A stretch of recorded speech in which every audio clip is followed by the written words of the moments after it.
Broca feel பண்றீங்களா? நான் சொல்ல போற ரீசன்லாம் கேட்டீங்கன்னா ஷாக் ஆகிடுவீங்க. சேலரி வாங்கின உடனே என்ன பண்றோம்? ஸ்பெண்ட் பண்ணுவோம்.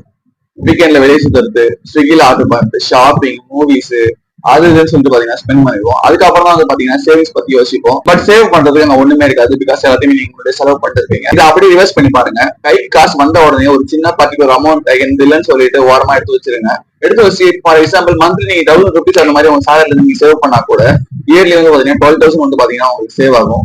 இன்னைக்கு என்னோட லுக் வந்து நல்லா ரிச்சா இருக்கணும், மத்தவங்களை இம்ப்ரெஸ் பண்ணணும் அப்படின்னு சொல்லிட்டு நீங்க வந்து இருக்கிற காசுலாம் வந்து பாத்தீங்கன்னா பெரிய பெரிய ப்ராடக்ட்டுக்கு செலவு பண்ணி அதை காலி பண்ணிட்டீங்கன்னா ஃபியூச்சர்ல உங்களுக்கு ஃப்ரீடம் ஒன்று தேவைப்படும் போது மணி தான் அதுக்கான ஃபர்ஸ்ட் சோர்ஸா இருக்கும். ஸோ அப்போ உங்ககிட்ட அந்த சேவிங்ஸ் பண்ற அமௌண்ட்லாம் இல்லைன்னா கண்டிப்பா வந்து பாத்தீங்கன்னா கஷ்டப்படுவீங்க. So start saving now. And if you are serious about the money game, follow grow with Selvam. ப்ரோக்கா இருக்கிறது எல்லாருக்குமே நார்மல். பட் சேம் மிஸ்டேக்கை அகைன் ரிப்பீட் பண்ணக்கூடாது. ஸோ வந்து பாத்தீங்கன்னா உங்களோட மைண்ட் செட்டை மாத்திக்கோங்க. உங்க மைண்ட் செட் மாத்தினீங்கன்னா கண்டிப்பா உங்களோட லைஃப் மாறும்.